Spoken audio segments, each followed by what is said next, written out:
ஒன்று,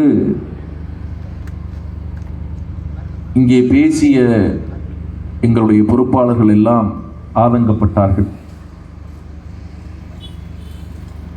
இங்கே நிர்வாகம் எவ்வளவு தூரம் சீரழிந்து கிடக்கிறது, இந்த மாவட்டத்தினுடைய இயற்கை வளங்கள் எவ்வளவு தூரம் கொள்ளை போகிறது, கனிம வளங்கள் எவ்வளவு தூரம் வெட்டி விற்கப்படுகிறது, இந்த ஆட்சியாளர்கள் அது குறித்தெல்லாம் அக்கறை இல்லாமல் எப்படி இருக்கிறார்கள் என்பது குறித்தெல்லாம் வருத்தத்தை தெரிவித்து பேசினார்கள். அது குறித்து நானும் மேல் அதிக தகவல்களை உங்களோடு பகிர்ந்து கொள்ள வேண்டும். இவற்றிற்கெல்லாம் அடிப்படையில் என்ன காரணம் என்பதை நாம் வெளிப்படையாக மனம் விட்டு பேச வேண்டும். இந்த மேடையினுடைய வாயிலாக இந்த தொகுதியினுடைய மக்களோடு அதைத்தான் நாங்கள் செய்ய விரும்புகிறோம். இரண்டாவது சமாச்சாரம், நான் இந்த தொகுதியிலே பேச வருவதற்காக அதை தெரியப்படுத்துகிற விதமாக ஒரு விளம்பர பதாகையை வடிவமைத்து சீலன் அவர்கள் எனக்கு அனுப்பியிருந்தார். நான் பொதுவாக எந்த தொகுதிக்கு பேச போனாலும் அந்த தொகுதியிலே நான் பேச வருகிறேன் என்று என்னுடைய எக்ஸ் தள பக்கத்திலே, ட்விட்டர் முன்னாடி இருந்தது இல்லையா, எக்ஸ் தள பக்கத்திலே பதிவிடுவேன். அதுபோலத்தான் பத்மநாபபுரம் தொகுதிக்கும் பேச வருவதாக பதிவிட்டிருந்தேன். இங்கே இருக்கக்கூடிய சில தாவேகா நண்பர்கள் அடியிலே வந்து மிரட்டி, எங்கள் தொகுதிக்கு நீங்கள் வந்தால் உங்களுடைய அரசியலை பேசுங்கள், போய்விடுங்கள், எங்கள் கட்சி பற்றியோ எங்கள் தலைவர் பற்றியோ நீங்கள் பேசினால் விபரீதங்களை சந்திக்க நேரிடும், ஓட்டு வாங்க மாட்டீர்கள் என்றெல்லாம் நிறைய கமெண்ட்ஸ் இருந்தது. நான் உண்மையிலேயே தாவேகாவை பெருசா பேசணும்னு நினைக்கிறது இல்லை, விஜய் பெருசா பேசணும்னு நினைக்கிறது இல்லை. அப்படி நினைச்சு நான் வரல. ஆனா வர்றதுக்கு முன்னாடி திடீர்னு கார்ல வந்துட்டு இருக்கும்போது அந்த கமெண்ட்டை நான் பார்த்தேன். என்னோட எக்ஸ் தள பக்கத்துல தான் இன்னும் அந்த கமெண்ட் இருக்குது. அதனால அவர்களை பற்றியும் கொஞ்சம் பேசணும். ரொம்ப நாளா பேச வேண்டாம்னு தவிர்த்து இருந்தது. அவர்களை பற்றியும் மிக தீர்க்கமாக பேசி, மதிப்பிற்குரியவர்களே, இந்த சமூகம் எப்படி இயங்குகிறது? இங்கே எவ்வளவோ பிரச்சனைகளை இந்த மேடையிலே எங்களுடைய பொறுப்பாளர்கள் உங்கள் முன்னாலே எடுத்து வைத்தார்கள். அந்த ஒவ்வொரு பிரச்சனைக்கும் தங்களால் என்ற தீர்வினை சொன்னார்கள். கூடியிருக்கக்கூடிய மக்களும் இந்த பிரச்சனைகள் அனைத்திற்கும் தீர்வு அரசாங்கத்திடம் தான் இருக்கிறது என்று நீங்கள் நம்பக்கூடும். ஆனால் நாம் தமிழர் கட்சி மிக வெளிப்படையாக இந்த சட்டமன்ற தொகுதியில் நின்று சொல்கிறது, நம்முடைய பிரச்சனைகளுக்கு தீர்வு அரசாங்கம் அல்ல, மாறாக இங்கே பிரச்சனையே அரசாங்கம் தான். அந்த அரசாங்கத்தை மாற்றுவது, அரசை மாற்றுவது, அந்த அரசினுடைய அடிப்படையை மாற்றுவதற்காக இந்த பிள்ளைகள் தொடர்ச்சியாக 15 ஆண்டுகளுக்கு மேலாக களத்திலே நிற்கிறோம். இந்த நிலத்திற்குள்ளாக நாம் தமிழர் கட்சி ஏன் தோற்றுவிக்கப்பட்டது? 2009 கை கட்டுகிற தூரத்திலே ஒட்டுமொத்த இனமும் செத்து விழுந்த போது, ஈழத்திலே லட்சக்கணக்கான நம்முடைய இரத்த உறவுகள் கண்ணெதிரே செத்து விழுந்த போது, அவர்களை எப்படியாவது காப்பாற்ற வேண்டும், அவர்களை விட்டுவிடக் கூடாது என்று சொல்லி தமிழகத்தின் எல்லா தெருக்களிலும் இறங்கி போராடிய பிள்ளைகள் அதிகாரமற்று, வழியற்று, வக்கற்று, வாய்ப்பற்று இங்கே ஆண்ட அன்றைய ஆளுங்கட்சியை, அன்றைய திமுகவை, அன்றைய எதிர்கட்சியான அதிமுகவை நம்பி அவர்கள் வாசலிலே போய் நின்று அவர்களிடத்திலே மனு செய்து கெஞ்சி எப்படியேனும் இந்த போரை நிறுத்துங்கள் என்று தொடர்ச்சியாக அழுத்தம் கொடுத்தும் நம்மை ஆண்டவர்கள், நம்முடைய இனத்து சொந்தங்கள் ஈழத்திலே செத்து விழுகிற போதும் கூட நமக்கு ஆதரவாக இல்லை. நமக்கு ஆதரவாக இன மக்களுக்காக இந்த ஒன்றிய அரசை நிர்பந்திக்கவில்லை. மாறாக இந்தியாவை ஆண்ட காங்கிரஸ் அரசு, ஒன்றிய அரசு 2009 ஒட்டுமொத்தமாக தன்னுடைய அரச கேந்திரங்களை பயன்படுத்தி, தன்னுடைய அதிகாரிகளை பயன்படுத்தி, தன்னுடைய ராணுவ வலிமையை பயன்படுத்தி, தன்னுடைய ராணுவ உதவிகளை இலங்கைக்கு வழங்கி ஒட்டுமொத்தமாக தமிழர் என்கிற தேசிய இனத்தை அந்த நிலத்திற்குள்ளாக அழித்து முடிப்பதற்கான அனைத்து வேலையும் பார்த்தார்கள். அவர்களை எதிர்த்து களத்தில் நிற்பதற்கு போதிய வலிமையற்ற பிள்ளைகளாக அந்த நாட்களிலே தீ குளித்தோம். வேறு வழியற்று, வக்கற்று, வாய்ப்பற்று இவர்களிடத்திலே போய் நின்றோம். கல்லூரி மாணவர்கள் ஒன்றாக ஒன்று திரண்டு போராடுகிற போது கல்லூரிக்கு இதே திமுக அரசாங்கம் விடுமுறை விட்டு அந்த மாணவர்களை வீட்டுக்கு அனுப்பியது. கல்லூரி விடுதிகளிலே மாணவர்கள் ஒன்றாக போராடுகிற போது விடுதிகளுக்கும் விடுமுறை விட்டு அவர்களை ஊருக்கு அனுப்பியது இதே திமுக அரசாங்கம். போராட்டத்தை எந்த விதத்திலுமே அவர்கள் அங்கீகரிக்கவில்லை. மாறாக தான் போராடுகிறேன் என்று சொல்லி ஏமாற்றுவதற்காக பசப்பாக இந்த நிலத்திற்குள்ளாக எழுந்து வருகிற புரட்சிகரமான சிந்தனையை, இந்த அழிவுக்கு எதிரான போராட்ட குணத்தை மழுங்கடிப்பதற்காக நானே போராடுகிறேன் என்று சொல்லி அன்றைய காலகட்டத்தில் முதலமைச்சராக இருந்த கலைஞர் கருணாநிதி அவர்கள் மெரினா கடற்கரையிலே படுத்து கிடந்தார். காலை உணவிற்கும் மதிய உணவிற்கும் இடையிலே ஒரு உண்ணாவிரதத்தை இருந்தார். தலைவர் உண்ணாவிரதம் இருக்கிறார், போர் எப்படியும் நின்றுவிடும் என்று அந்த நிலத்திற்குள்ளாக மக்கள் நம்பினார்கள். உண்ணாவிரதத்தை கைவிடுவதற்காக போர் நின்றுவிடும் என்ற பொய்யான வாக்குறுதியை சொல்லி கலைஞர் கருணாநிதி அவர்கள் அந்த உண்ணாவிரதத்தை முடித்துக் கொண்டார். தலைவரே சொல்லிவிட்டார் என்று சொல்லி அந்த நிலத்திற்குள்ளாக, பங்கருக்குள்ளாக, பதுங்குகுழிகளுக்குள்ளாக பதுங்கி இருந்த மக்கள், நம்முடைய உறவுகள் நீண்ட நேரமாக பதுங்கி இருக்க முடியாது, வெளியே வந்தார்கள். அந்த கணத்திலே, அந்த நேரத்திலே சிங்களன் கொத்துக்குண்டுகளை போட்டு ஆயிரக்கணக்கான நம்முடைய மக்களை அழித்தார். இவர்கள் ஏமாற்றியவர்கள், நம்பியிருந்த நம் இனத்தை ஒட்டுமொத்தமாக கருவறுத்தவர்கள் இந்த திராவிடவாதிகள், இந்த திராவிட கட்சிகள், இந்த தேசிய கட்சிகள். அந்த கணத்திலே, அந்த இடத்திலே அரசியல் அற்று இருக்கக்கூடிய தமிழர் என்கிற தேசிய இனத்திற்கு என்று ஒரு அரசியல் தேவைப்படுகிறது. இந்த நிலத்திற்குள்ளாக தமிழர்களை ஆள, தம் இன நல்லது கெட்டதுகளை அவர்களே தீர்மானிக்க, அதிகாரத்தை நோக்கி மிக தீவிரமாக மேலேற வேண்டிய தேவை இருக்கிறது என்பதை உணர்ந்து இந்த கட்சியை கட்டினோம், இந்த கட்சியை தொடங்கினோம். 2009 இயக்கமாக தொடங்கினோம். 2010 அரசியல் கட்சியாக பரிணமித்தோம். 2016 முதல் சட்டமன்ற தேர்தலிலே போட்டியிட்டோம். 2010 கட்சி தொடங்குகிற போது முதல் மேடையிலே அறிவித்தோம், எங்கள் இனத்தை கொன்றொழித்த காங்கிரசோடு, தேசிய கட்சியான பிஜேபியோடு, எங்கள் இனத்தை கொன்றொழிப்பதற்கு துணை நின்ற திமுகவோடு, திராவிட கட்சியான அதிமுகவோடு எந்த காலத்திலும் கூட்டணி இல்லை என்று 2010 சொன்னோம். 2026 ஆகிவிட்டது. கிட்டத்தட்ட 16 ஆண்டுகள் கூட்டணிக்கான எத்தனையோ வாய்ப்புகள் இருந்தது. இவர்கள் கோடிக்கணக்கிலே பணம் கொடுத்து, சீட்டு கொடுக்கிறோம் என்று சொல்லி எல்லா சலுகைகளையும் கொடுத்து 500 கோடி 1000 கோடி பேரம் பேசி அழைக்காத கட்சிகள் இல்லை தமிழகத்திற்குள்ளாக. ஆனால் மக்களுக்கு கொடுத்த ஒரே வாக்கு, ஒற்றை வாக்கு, இறுதி வரை உறுதியாக மக்களோடு நிற்போம், தேசிய கட்சிகள் திராவிட கட்சிகளோடு கூட்டணி இல்லை என்று சொன்னோம். அந்த நிலைப்பாட்டிலே இன்று வரை உறுதியாக இருக்கிறோம். ஏன்? எங்களை நம்பி வரக்கூடிய வாக்காளர்களை, எங்களை நம்பி கூட வரக்கூடிய எம்மின சொந்தங்களை ஒன்றாக திரட்டி வைத்து வெறும் 2 சீட்டு, 3 சீட்டு, 10 சீட்டு, 20 சீட்டுக்கு அவர்களுடைய எண்ணங்களை, அவர்களுடைய லட்சியங்களையும் சேர்த்து அடமானம் வைப்பதற்கு நாம் விரும்பவில்லை. ஒருவரும் அந்த காரியத்தை நாம் தமிழ் கட்சி பிள்ளைகள் செய்ய மாட்டோம், எங்கள் தலைமையும் செய்யாது. ஆக என்ன நினைத்தோம்? இந்த திராவிட அரசியல் கட்சிகளை, திராவிட சித்தாந்தத்தை அழித்து விரட்ட நினைத்தோம். அதற்கு காரணங்கள் இருக்கிறது.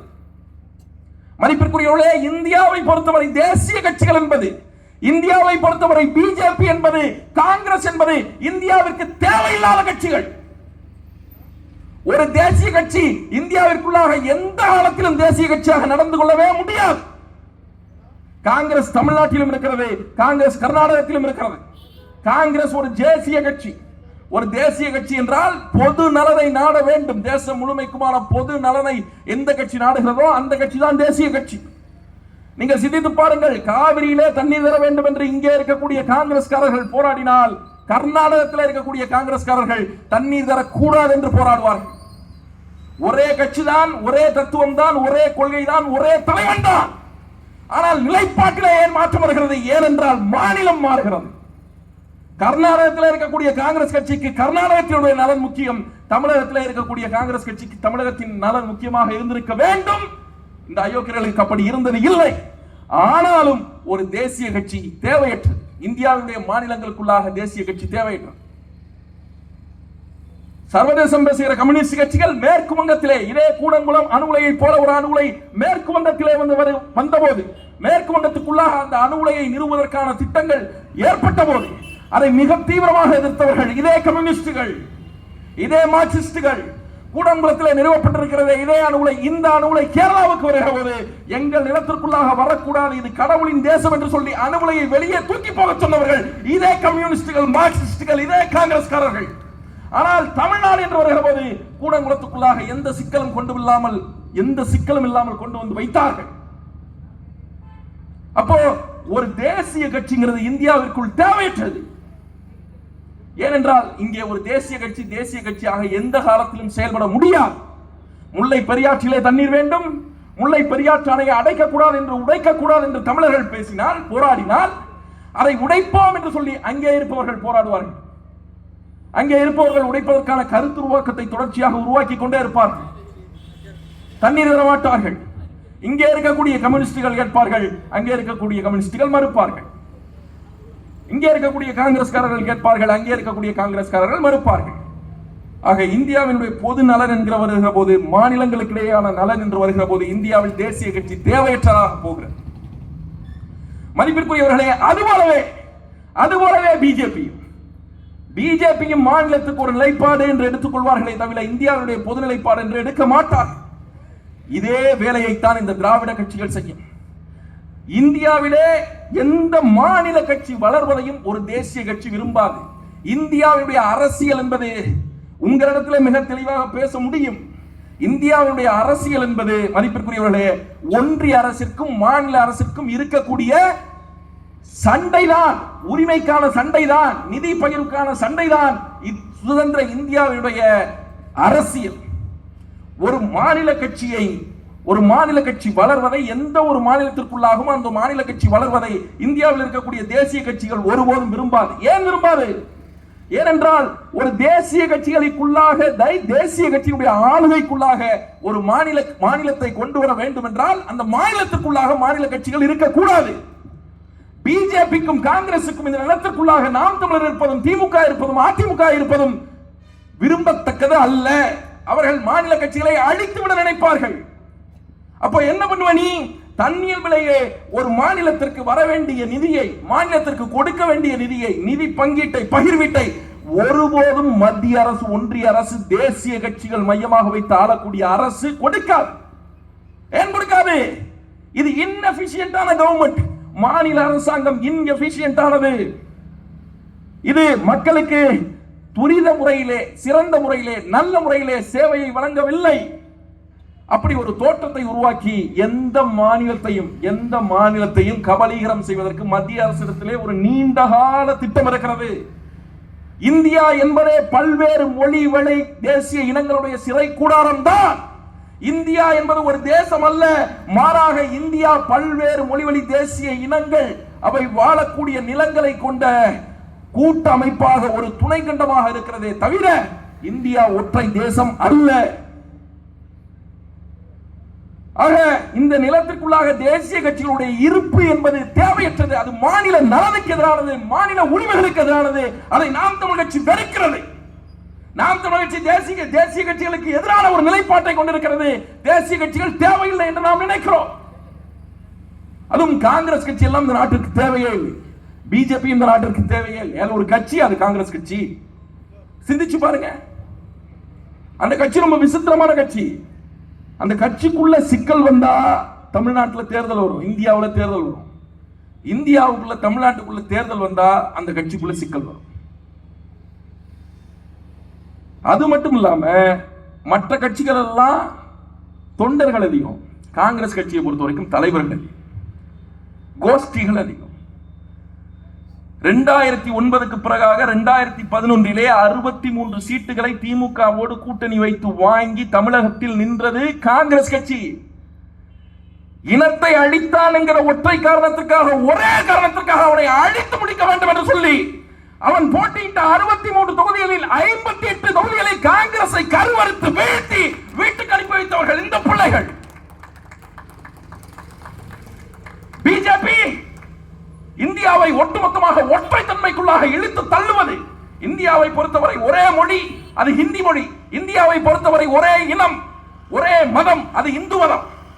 இந்தியாவை பொறுத்தவரைக்கும் ஒரே ஆட்சி, அது இந்துத்துவ ஆட்சி என்று வரிந்து கட்டி கொண்டு நிற்கிறது பாரதிய ஜனதா கட்சி. அந்த கருத்திலே நாம் தமிழருக்கு ஏற்புடையது அல்ல, ஏற்பு எங்களுக்கு இல்லை.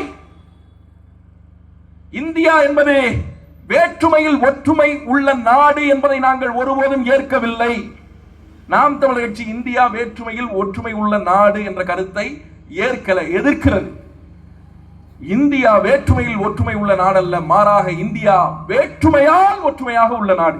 இங்கே இருக்கக்கூடிய ஒவ்வொரு மொழிவழி தேசிய இனமும் வேற்றுமையோடு இருப்பதற்கு அனுமதிக்கப்படுகிற வரைதான் இந்தியா ஒற்றுமையோடு இருக்கும்.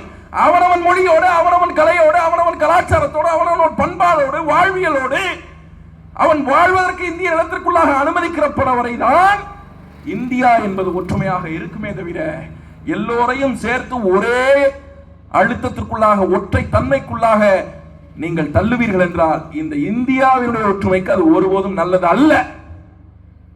ஒரு தேசிய கட்சியாக இவர்கள் இதை செய்யக்கூடாது. திராவிட கட்சிகள் இந்த நிலத்திற்குள்ளாக என்ன செய்தது? ஏன் திராவிட கட்சிகளை நாம் தமிழ் கட்சி எதிர்க்கிறது?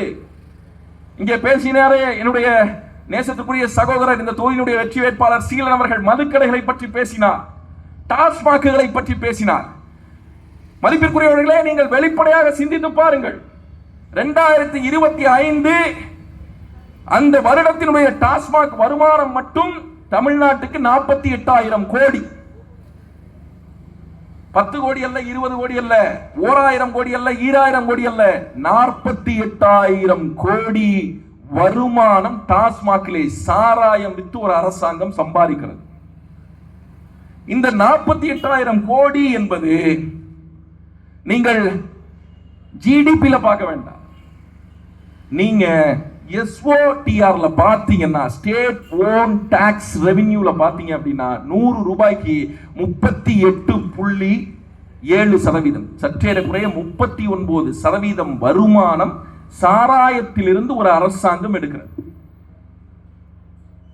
100 ரூபாய் தனி வருமானம் வருது ஒரு மாநிலத்திற்கு அப்படின்னா அந்த 100 ரூபாய் தனி வருமானத்தில் கிட்டத்தட்ட 39 ரூபாய் சாராயத்திலிருந்து அந்த அரசாங்கத்திற்கு கிடைக்கிறது. இது எவ்வளவு பெரிய கேவலம், எவ்வளவு பெரிய அவலம் என்பதை நீங்கள் சிந்தித்து பாருங்கள். இந்த பூரண மதுவிலக்கு என்பது போல, டாஸ்மாக்களை படிப்படியாக குறைப்போம் என்பது போல ஒரு சூழ்ச்சி, ஒரு சுழிவு, ஒரு அயோக்கியத்தனம் எது ஒன்றுமே கிடையாது.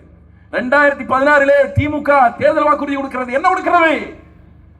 பூரண மதுவிலக்கை அமல்படுத்துவோம் என்று சொல்லி. திமுகவோட கூட்டணியில் இருக்கிற ஐயா ராமதாஸ் அவர்கள் முதல் கையெழுத்து பூரண மதுவிலக்குத்தான் என்று நீண்ட காலமாக சொல்லி வருகிறார். அதே கூட்டணியில் இருக்கிற அண்ணன் திருமாவளவன் அவர்கள் மது ஒழிப்பிற்கு ஆதரவாக மதுவை ஒழிக்க வேண்டும் என்று சொல்லி மாநாடு நடத்துகிறார். கொரோனா காலத்துக்கு பிறகாக மதுக்கடைகளை திறக்கிற போது இதே ஸ்டாலின் அவர்கள், இதே ஸ்டாலின் தமிழகத்துடைய முதலமைச்சராக இருக்கக்கூடிய இதே ஸ்டாலின் அவர்கள் தன் வீட்டு வாசலிலே கருப்பு கொடியை ஏந்தி, கருப்பு கொடியை ஆட்டி குடும்பத்தோடு ஒன்றாக நின்று டாஸ்மாகை மூட சொன்னார். சாராய கடைகளை திறக்கக்கூடாது என்று சொன்னார். இதே கனிமொழி அவர்கள், திமுகவினுடைய இதே கனிமொழி அவர்கள் தமிழ்நாட்டுக்குள்ளாக பூரண மதுவிலக்கை அமல்படுத்த வேண்டும், இந்தியாவிலேயே தமிழ்நாட்டில் தான் இளம் விதவைகள் அதிகமாக இருக்கிறார்கள் என்று சொன்னார். இதே கனிமொழி சொன்னார். இவர்கள் தான் பூரண மதுவிலக்கு கொடுத்து தேர்தல் வாக்குறுதி கொடுத்தவர்கள். இதே அதிமுக தேர்தல் வாக்குறுதி கொடுத்திருக்கிறது. பிறகு எப்படி வருடத்திற்கு 48,000 கோடிக்கு சாராயம் விற்கிறது இந்த அரசாங்கம்? மதுக்கடைகளை பூட்ட வேண்டும் என்று நினைக்கக்கூடிய எவன் டார்கெட் வச்சு சாராயம் வைப்பான்? எவன் வைப்பான்? ஒரு நாளைக்கு சராசரியாக தமிழ்நாட்டிலே 130 கோடியிலிருந்து 170 கோடி வரை சாராயம் இருக்கிறது. ஒரு நாளைக்கு கடந்த தீபாவளிக்கு மட்டும் 790 கோடிக்கு சாராயம் விற்றிருக்கிறது. கடந்த பொங்கலுக்கு மட்டும் 725 கோடிக்கு சாராயம் விற்றிருக்கிறது. இந்த சாராய சந்தை எவ்வளவு மோசமாக இருக்கிறது என்று பாருங்கள். மதிப்பிற்குரியவர்களே, 48,000 கோடி ஒரு மாநிலத்தினுடைய அரச வருவாயில் 39% ஒரு இடத்தில் இருந்து கிடைக்கிறது என்றால் அந்த இடத்திலிருந்து அந்த வருமானத்தை இழப்பதற்கு ஒரு அரசு துணியவே துணியாது. ஏனென்றால் இவர்கள் கட்டமைத்த பொருளாதாரமே பிழையான, தவறான பொருளாதாரம், சாராய பொருளாதாரம். இங்கே பேசியவர்கள் சொன்னார்கள், டாஸ்மாக் ஊழியர்கள் பற்றி பேசினார்கள். டாஸ்மாக் ஊழியர்களுடைய போராட்டத்திலே சென்னையிலே நான் கலந்து கொண்டு பேசினேன். உண்மை நிலவரத்திற்கும் டாஸ்மாகில் இருந்து அவன் சம்பாதித்த அரசுக்கு கொடுக்கிற வருமானத்திற்கும் அவனுடைய வாழ்க்கை முறைக்கும் மலையளவும் மடுவளவும் வித்தியாசம் இருக்கிறது. நேர் எதிராக இருக்கிறது அவனுடைய வாழ்க்கை. 22, 23 ஆண்டுகளாக டாஸ்மாகிலே தற்காலிக பணியாளராக பணியாற்றுகிறார். இன்று வரை அவன் நிரந்தரம் செய்யப்படவில்லை. அவனுக்கு பென்ஷன் கிடையாது, அவனுக்கு தொகுப்பூதியம் கிடையாது, அவனுக்கு பேன் ஸ்கேல் கிடையாது, மாத ஊதிய முறை கிடையாது, அவனுக்கு பஞ்சப்படி, பயணப்படி, வீட்டு வாடகைப்படி எதுவுமே கிடையாது. டாஸ்மாக் ஊருக்கு வெளியில சின்ன கட்டடம் இருக்குல்ல, அந்த கட்டடத்தில் ஈபி ரீடிங், ஈபி ஓடுது, மின் அளவு பயன்படுத்தப்படுதுன்னா ஒரு குறிப்பிட்ட தொகை தான் அரசு கொடுக்கும், மீதி தொகையை இவன் போட்டு கட்டணும். அதே டாஸ்மாக்கு சரக்கு வருது, லோடு இறக்குறாங்க வண்டியில இருந்துன்னா, அப்படி லோடு இறக்குறவங்களுக்கு தாம் பாக்கெட்ல இருந்து காசு கொடுக்கணும் இந்த டாஸ்மாக் ஊழியர். அவனை போல ஒரு பாவப்பட்ட பிறவி உலகத்திலே இல்லை. ஆனால் அவன்தான் அதிகத்திலும் அதிகமாக இந்த மாநில அரசிற்கு சம்பாதித்துக் கொடுக்கிறான். அவன்தான் சம்பாதித்துக் கொடுக்கிறான். இதுல யாருக்கு லாபம்? அரசாங்கத்திற்கு லாபம். எவ்வளவு லாபம்? 48,000 கோடி லாபம். அரசாங்கத்திற்கு மட்டும் லாபம் என்றால் கூட அதை மூடுவதை பற்றி, டாஸ்மாகை இழுத்து மூடுவதை பற்றி இந்த அரசாங்கம் சிந்திக்கும். மாறாக அரசியல்வாதிகளுக்கு, அமைச்சர்களுக்கு லாபம். ஏன்?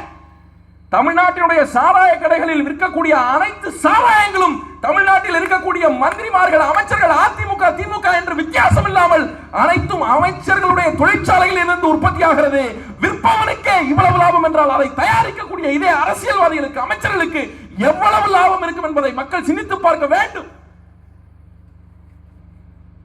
அது இல்லாம ஒரு டாஸ்மாக் இருக்கு, வெளியில பார், இந்த மணமகிழ் மன்றம் நடத்துறானே, அதை டெண்டர் கெடுக்கிறவன் இதே திமுக காரன், இதே அதிமுக காரன். ஏண்டா வருஷத்துக்கு 48,000 கோடி உனக்கு வருமானம் வருது.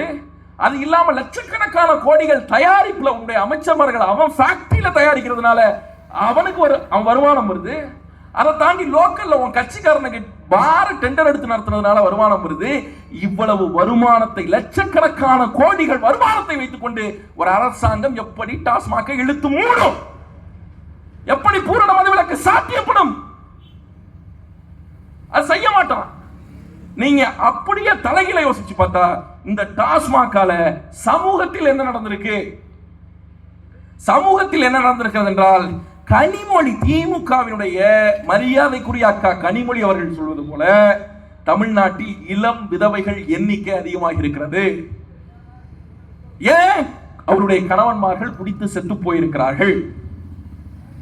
இது ஒண்ணு. ரெண்டாவது, நீங்க ஒரு சமூகமாகவே சமூகத்தில் இருக்கக்கூடிய விளிம்பு நிலையில் இருக்கக்கூடிய சாதாரண மக்கள் இருக்காங்கல்ல, இந்த சாதாரண மக்களுடைய வாழ்க்கை தரத்தில் இருந்து பார்த்தாலே ஒரு சாதாரண கொத்தனாருக்கு ஒரு நாளைக்கு ஒரு 700 ரூபாய் சம்பளம்னு வச்சுக்காங்களேன். ஒரு 700 ரூபாய் ஒரு நாளைக்கு சம்பளம். ஆனா 30 நாள் வேலைக்கு போனாலும் ஒரு 21,000 ரூபாய், 20,000 ரூபாய், இதுதான் அவனுடைய மாத வருமானம். ஆனா அவன் ஒரு நாளைக்கு 200 ரூபாய் டாஸ்மாக்ல செலவு பண்றான். ஒரு நாளைக்கு 200 ரூபாய். அவன் வேலைக்கு போகாத நாள் கூட உண்டு, ஆனா அவன் குடிக்காத நாள் கிடையவே கிடையாது.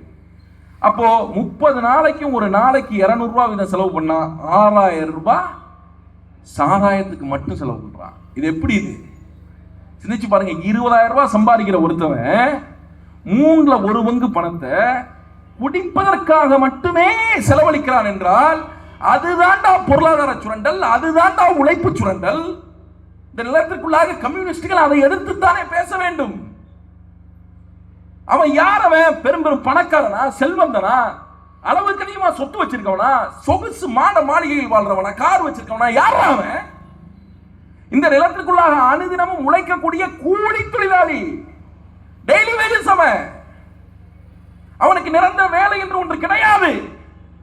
சாதாரண மக்கள், ஏழை எளிய மக்கள், அடித்தட்டுல இருக்கிறவன், நீ இருக்கிறவன்ட்ட இருந்து கூட கொள்ளடிக்க கூடாதுடா, இல்லாதவன்ட்ட இருந்து டாஸ்மாக திறந்து வச்சு அவன் மாச சம்பளத்துல 3ல் 1 பங்கு குடிக்க வச்சு புடுங்குற அரசாங்கம் ஒரு அரசாங்கமா? நீங்க செஞ்சு பாருங்க.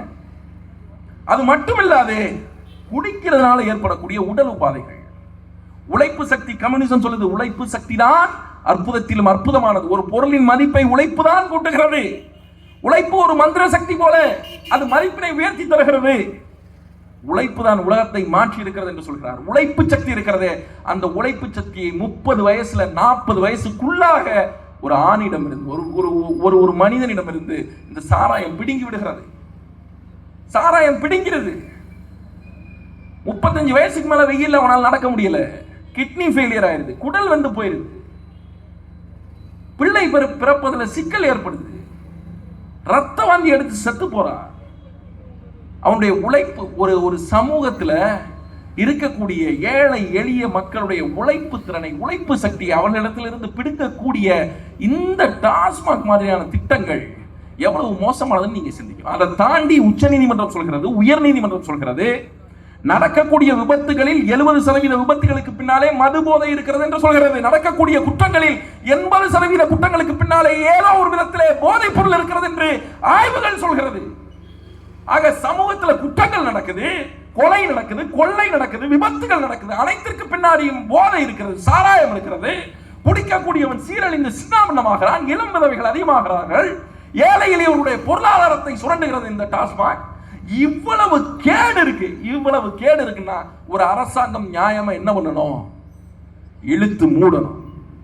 சமூகத்தை மிக மோசமாக இந்த திட்டங்கள் பாதிக்குதுன்னு சொல்லி இழுத்து மூடணும். ஆனால் எந்த காலத்தையும் இவர்கள் அதை செய்ய மாட்டார்கள். மதிப்பிற்குரியவர்களே, நான் உங்களுக்கு சொல்லுவேன், 2006 இதே டாஸ்மாக்ல 2006 ஆண்டு வருமானம் 6000 கோடி, வெறும் 6000 கோடி. இன்றைக்கு 20 வருஷத்துல 2026 இதே டாஸ்மாக்ல ஆண்டு வருமானம் 48,000 கோடி. 8 மடங்கு அதிகரித்திருக்கிறது.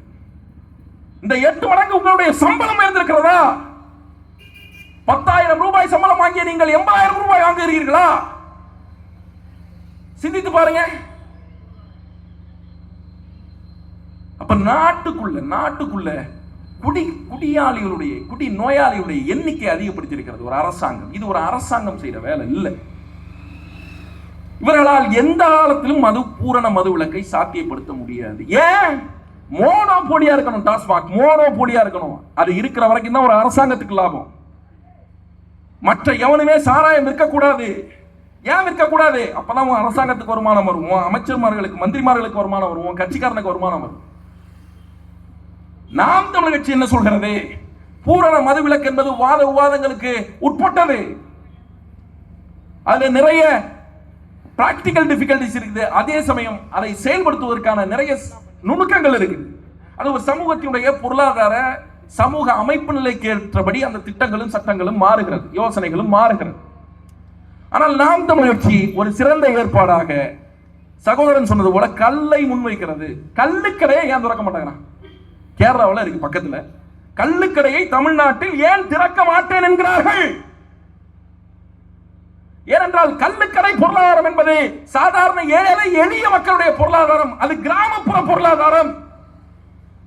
பனை மரங்கள் கிராமங்களிலே வளர்கிறது. பெரும்பாலும் பனை மரங்களில் இருந்து கல் இறக்குகிற போது, தென்னை மரங்களில் இருந்து கல் இறக்குகிற போது அங்கே இருக்கக்கூடிய அந்த ஊர் மக்கள் பயனடைவார்கள். அவர்கள் கையில் காசு வந்து சேரும். அது நகரத்துக்கு வருகிற போது விற்பனை அளவிலே விற்கவனுக்கும் காசு வந்து சேரும். அதை வாங்கி நகரத்தில் விற்கிறவனுக்கும் காசு வந்து சேரும். இதுல இன்னொரு பெரிய விஷயம் என்னன்னா, சாராயம் அளவிற்கு கல் என்பது மோசமானது அல்ல.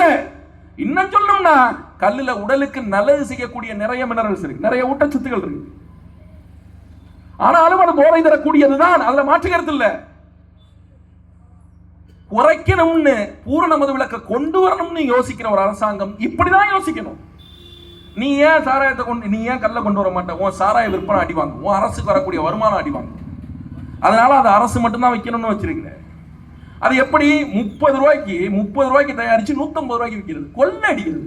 180 ரூபாய் வரைக்கும் போயிட்டான். அதோட தயாரிப்பு செலவு மொத்தமாவே 30 ரூபாய்க்கு கீழே. இதை யோசிச்சு பாருங்க. எங்க 10 ரூபாய்க்கு செய்யக்கூடிய ஒரு பொருளை 20 ரூபாய்க்கு வித்தா ஒரு நியாயம் இருக்கு. 10 ரூபாய்க்கு உற்பத்தி ஆகிற ஒரு பொருளை ஆனா 30 ரூபாய்க்கு வித்தா கூட ஒரு நியாயம் இருக்கு.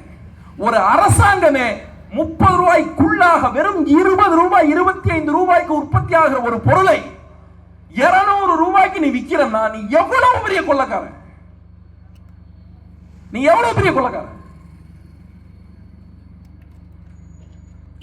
இதை நம்ம யோசிக்கணும்.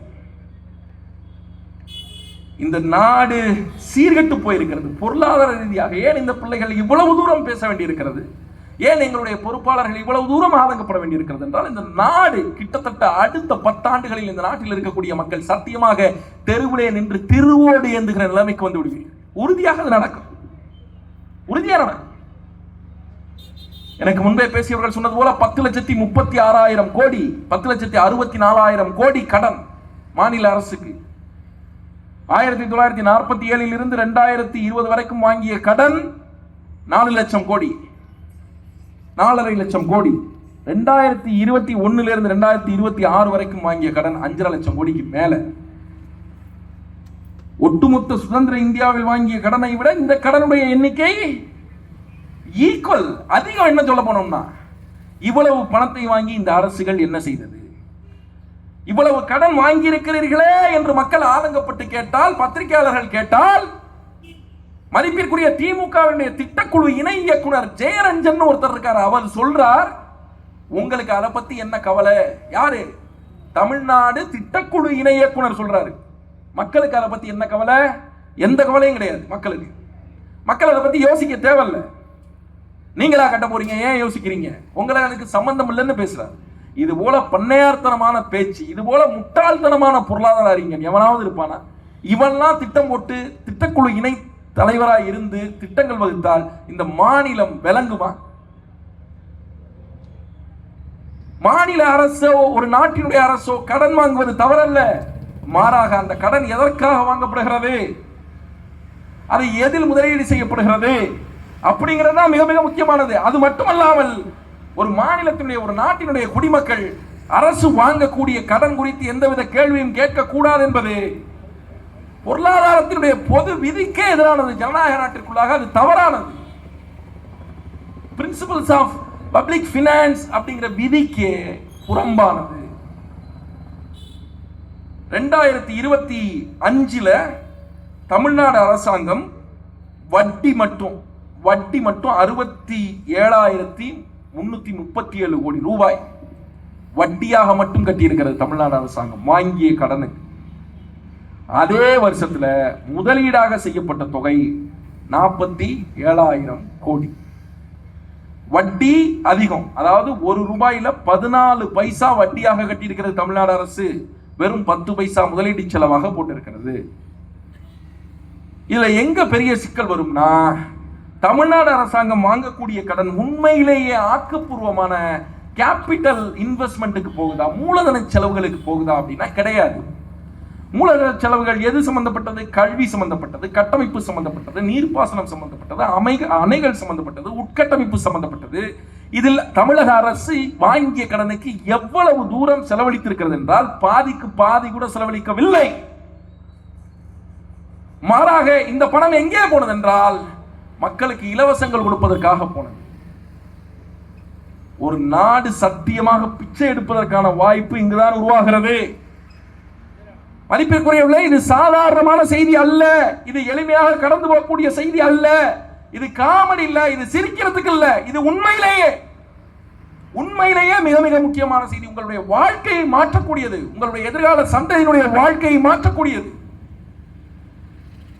நீங்க சிந்திச்சு பாருங்க, இவ்வளவு கடன் வாங்கி இவர்கள் என்ன செய்தார்கள்?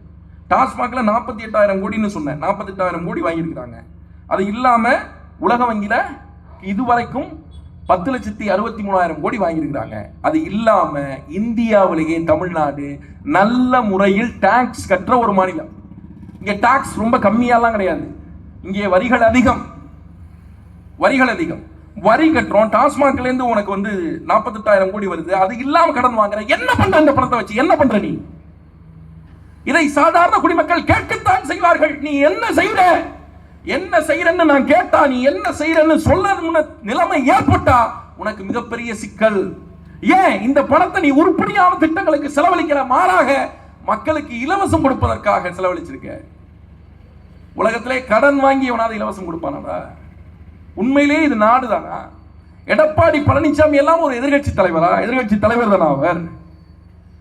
ஸ்டாலினுடைய அரசாங்கம் 5,000 ரூபாய் கொடுக்கிறது. அவர்கள் பெருமை பேசிக் கொள்கிறார்கள், நாடு வளர்ந்திருக்கிறது, இரட்டை இலக்க வளர்ச்சி பொருளாதாரத்திலே என்று. நாடு வளர்ந்திருக்கிறது, பொருளாதாரம் வளர்ந்திருக்கிறதா? வளர்ந்திருக்கிறது. ஆனால் யாருக்கான பொருளாதாரமாக வளர்ந்திருக்கிறது? சந்தைக்கான பொருளாதாரமாக வளர்ந்திருக்கிறது. அது இங்கே இருக்கக்கூடிய செல்வந்தர்களுக்கான பொருளாதாரமாக வளர்ந்திருக்கிறது. அப்படி நாடு உண்மையிலே வளர்ந்திருக்கிறது என்றால், நீங்கள் சொல்வது போல இரட்டை இலக்க வளர்ச்சி அடைந்திருக்கிறது என்றால், எதற்காக ஒரு வளர்ந்த நாட்டுக்குள்ளாக மக்களுக்கு பிச்சை போடுவது போல இலவசங்களை நீங்கள் கொடுக்கிறீர்கள், பணமாக கொடுக்கிறீர்கள்? ஏன் இது நடக்குது? வளர்ந்த நாட்டுக்குள்ள எதுக்கு மக்களுக்கு நீ பணம் கொடுக்கிற? அதான் பொருளாதார ரீதியா வளர்ந்திருக்கு, மக்கள் நல்லா இருக்கான்ல. அது ஒரு பொய்யான, பிழையான, மோசமான கருத்து. எடப்பாடி பழனிசாமி என்ன செய்யணும்? கருணை தொகைன்னு கொடுக்கிறாரு. இதை விட கேவலம் ஏதாவது உண்டா? கருணை யார் மீது வரும்? கருணை உண்மையில நான் கருணை பார்த்து பாவம் பார்த்து அவனுக்கு காசு கொடுத்தங்க அப்படின்னா யாரை பார்த்து பொதுவாக சொல்லுவோம்? சிக்னல்ல ஒரு பிச்சைக்காரன் நிக்கிறான், அவனால ஒண்ணும் முடியலன்னா அவர் மீது கருணை காட்டி அவருக்கு பணம் கொடுக்கலாம். ஒரு தொழுநோயாளி இருக்கிறார், அவரால் ஒண்ணுமே முடியல, வாழ்வதற்கு வழி இல்லைன்னா அவர் மீது கருணை காட்டி பணம் கொடுக்கலாம். ஆனா ஆளக்கூடிய அரசாங்கம், எதிர்கட்சி தலைவர், ஆட்சி அமைக்க நினைக்கக்கூடியவர்கள் மக்கள் மீது கருணை காட்டுகிறோம் என்று சொல்கிறது இருக்கிறது இல்ல, அது மக்களை அசிங்கப்படுத்துறது, அவனுடைய தன்மானத்தை சீன்றது. நீ யாரா எங்களுக்கு கருணை காட்டுறதுக்கு? மக்கள் காட்டிய கருணை தான்டா மக்களாட்சி. 1948 ஐநாவினுடைய பிரகடனம் சொல்கிறது, என்ன சொல்கிறது? மக்களின் ஆணைக்கு இணங்க எந்த ஆட்சி அமைக்கப்படுகிறதோ அந்த ஆட்சி தான் மக்களாட்சி என்று சொல்கிறது. மக்களாட்சியில் ஜனநாயகத்தில் மன்னர்கள் மக்கள் தான். மக்கள் பார்த்து போடுவதுதான் ஓட்டு. மக்கள் பார்த்து அமைப்பதுதான் அரசாங்கம். மக்கள் பார்த்து தேர்ந்தெடுப்பதுதான் இந்த நாட்டினுடைய மகா பெரிய பதவிகள், நாட்டை ஆள்வதற்காக வாய்ப்பு இருக்கக்கூடிய பதவிகள். ஜனநாயக தத்துவத்தினுடைய அந்த அடிநாதத்தையே தலைகீழாக புரிந்து வைத்திருக்கிறார். யாரு நாட்டில் யாருக்கு யாரா கருணை காட்டுறது? சரி, யாரு கருணை காட்டுவா? அப்படியே கருணை காட்டுறாருன்னு வச்சுப்போமே, யாரு கருணை காட்டுவா? இப்ப நான் கடந்து போறேன், கோயில் வாசல்ல ஒரு பிச்சைக்காரர் உட்கார்ந்துருக்காரு. அவரை வாழ்க்கையில முன்னேற்றணுங்கிற அவசியம் எனக்கு கிடையாது. எனக்கு அவர் வாழ்க்கையில முன்னேறணுங்கிற அவசியம் கிடையாது. நான் அந்த நேரத்தில் அவருக்கு காசு போட்டு பசியாத்தினா போதும், அதை தாண்டி அவருக்கும் எனக்கும் எந்த தொடர்பும் இல்லைன்னு நினைக்கிறது பொதுவா மனிதனுடைய நினைப்பு, மனநிலை அதுதான். அதை ஒரு சாதாரண மனிதன் செய்யலாம். ஒருவன் மீது கருணை காட்டி காசு போடலாம், பசியை போக்கலாம். நாட்டை ஆள துடிக்கிற ஒரு தலைவன், எதிர்கட்சி தலைவன் எப்படி செய்யலாம்? அவனை அந்த இடத்திலிருந்து முன்னேற்றுவதற்கு தானே அரசாங்கம். நீ ஒரு நாள் பிச்சை போடுற மாதிரி கருணை தொகைன்னு போடுறிய, எப்படி அவனை முன்னேற்றுவ? அதற்கான திட்டங்கள் என்ன இருக்கு? நீ ஏன் கருணை தொகை கொடுக்கிற?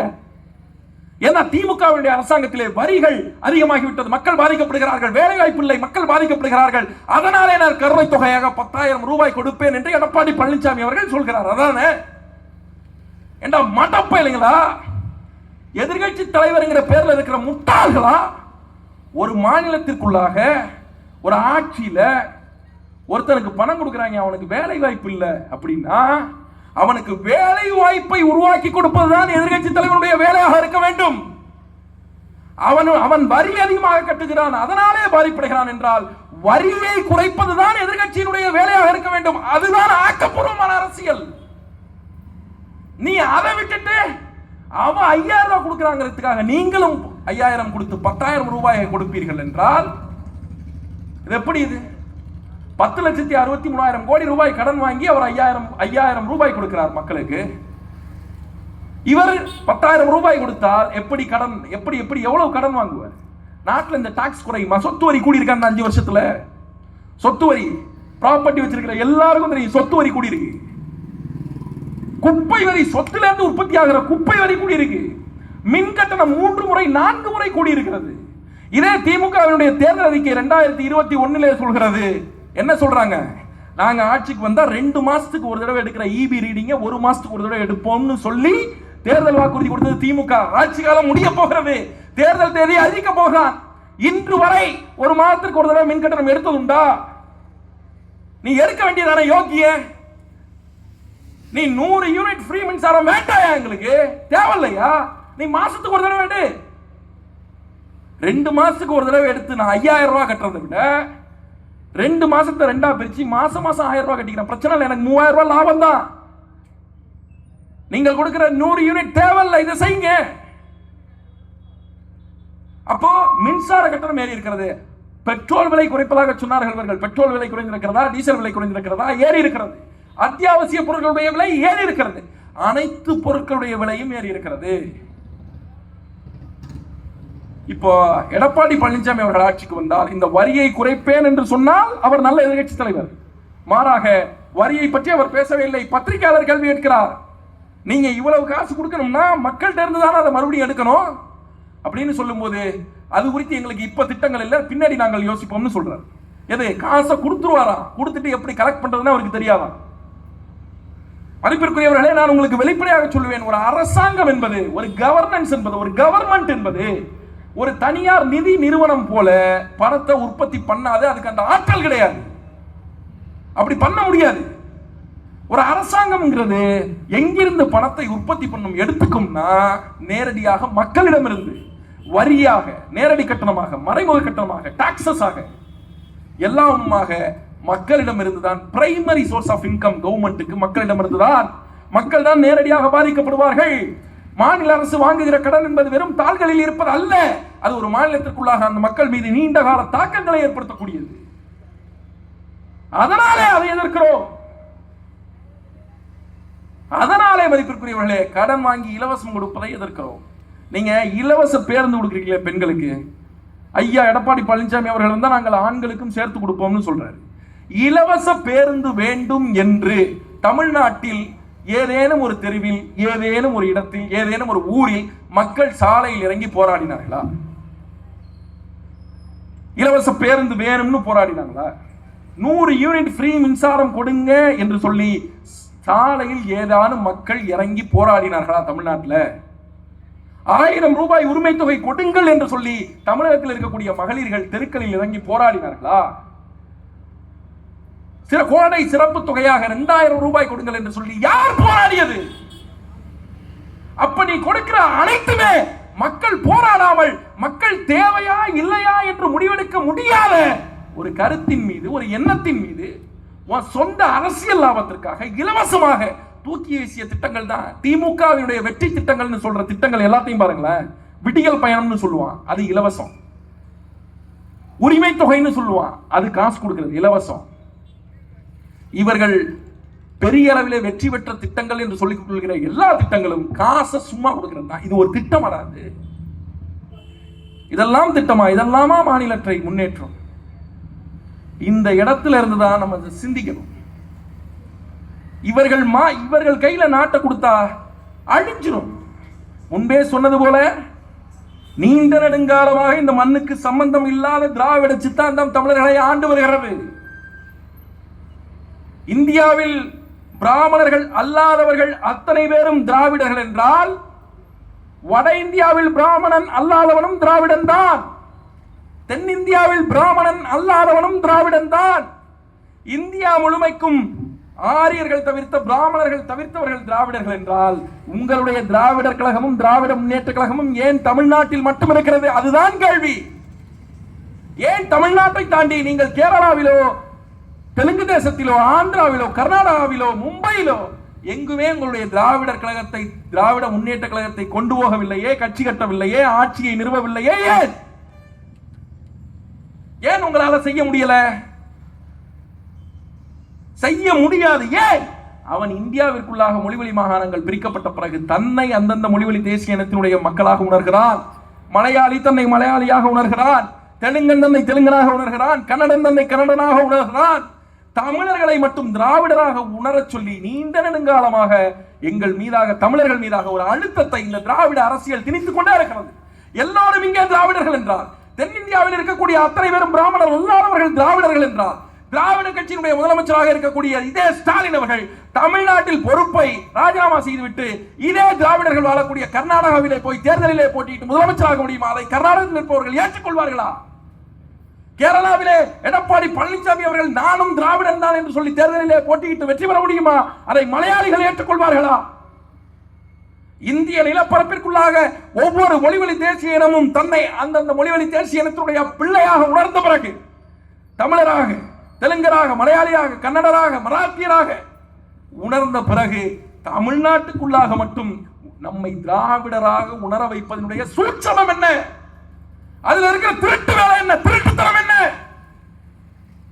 எங்களுடைய மன்னர்கள் தமிழர்கள். கடல் தொடும் இடமெல்லாம் தன் கப்பலால் தொட்டு எம்முடைய பாட்டன், எங்களுடைய பாட்டன் ராஜராஜ சோழன், அவருடைய அன்பு மகன் ராஜேந்திர சோழனும், தி கிரேட் அலெக்சாண்டருக்கு பிறகு வரலாற்றில் தி கிரேட் ராஜராஜ சோழன் தஞ்சாவூரை தலைநகரமாக கொண்டது. மாநிலங்களை அல்ல, சிறு சிறு நாடுகள் அல்ல, உலகின் 16 நாடுகளை தஞ்சாவூரை தலைநகரமாக வைத்த ஆண்டவர்கள் சோழர்கள். எங்களுடைய மன்னருக்கு 1000 பெருமைகள் உண்டு. பாண்டியர்களுக்கு உண்டு, சேரர்களுக்கு உண்டு. நாங்கள் அந்த காலத்திலிருந்து தமிழர்கள், அவர்கள் தமிழ் மன்னர்கள். எங்களிடம் காப்பியங்கள் உண்டு, இலக்கணங்கள் உண்டு, இலக்கியங்கள் உண்டு, உறுதி செய்யப்பட்ட நிலப்பரப்புகள் உண்டு, வரலாறு உண்டு, அனைத்தும் உண்டு. அனைத்திலும் நாங்கள் தமிழர்கள் தான். என்றிலிருந்து திராவிடர்களாலோ இந்த திராவிட கழகத்தினுடைய வருகைக்கு பிறகாக இவர்கள் திட்டமிட்டு அரசியலுக்குள்ளாக அந்த சொல்லை புகுத்திய பிறகாக அதை அழுத்தி அழுத்தி அரசியல் சொல்லாக மாற்றியதற்கு பிறகாக தமிழ்நாட்டிற்குள்ளாக பிற மொழியினர், தமிழர் அல்லாத பிற மொழியினர் இந்த மக்களை ஆள்வதற்கும் தமிழ்நாட்டுக்குள்ளாக கொழுத்து வாழ்வதற்கும் ஏற்பாடு செய்யக்கூடிய தத்துவம் தான் திராவிட தத்துவம். அது தமிழர் இல்லாதவர்கள் தமிழ்நாட்டுக்குள்ளாக வாழ்வதற்கான தத்துவம்.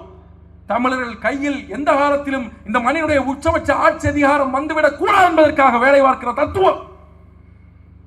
இந்த திராவிடம் என்ன செய்தது? தமிழருடைய இன உணர்வை மழுங்கடித்தது.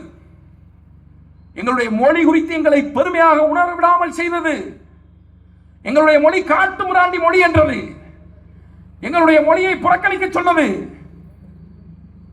எங்களுடைய மொழியிலே ஆரிய குப்பைகள் இருக்கிறது என்று சொன்னது. எங்களுடைய மன்னர்கள் பற்றி இந்த அடிவரடிகள் என்று சொன்னது. எங்களுடைய வரலாறு பற்றி அது ஒன்றுக்கு முதலாத வரலாறு என்று சொன்னது. எங்களுக்குள்ளாக தாழ்வு மனப்பான்மை, எங்களுடைய கடவுள்கள், நாட்டார் வழக்கியல், தெய்வங்கள் பற்றி அவை இல்லை என்று சொன்னது. அவள் மோசம் என்று சொன்னது. அது மூடப்பழக்க வழக்கம் என்று சொன்னது. தொடர்ச்சியாக தமிழர்களை ஒரு தாழ்வு மனப்பான்மைக்குள்ளாக இந்த திராவிடம் தொடர்ச்சியாக வைத்திருந்து தமிழன் தன்னுடைய மான உணர்வை, இன உணர்வை, மொழி உணர்வை விட்டாலே 2009 லட்சக்கணக்கான மக்கள் பக்கத்திலே சாகிற போது இன உணர்வற்று சுருடு சொரணையற்று வேடிக்கை பார்த்துக் கொண்டு இருந்தார். இந்தியாவிற்குள்ளாக தெலுங்கனுக்கோ மலையாளிக்கோ கன்னடனுக்கோ இதே போல நடந்திருக்கும் என்றால் அவனுடைய சொந்த இனத்தவர்கள் மலையாளிகள், தெலுங்கர்கள், கன்னடர்கள் பக்கத்திலே லட்சக்கணக்கிலே செத்து விடுவார்கள் என்றால் இந்தியா ஸ்தம்பித்து போயிருக்கும்.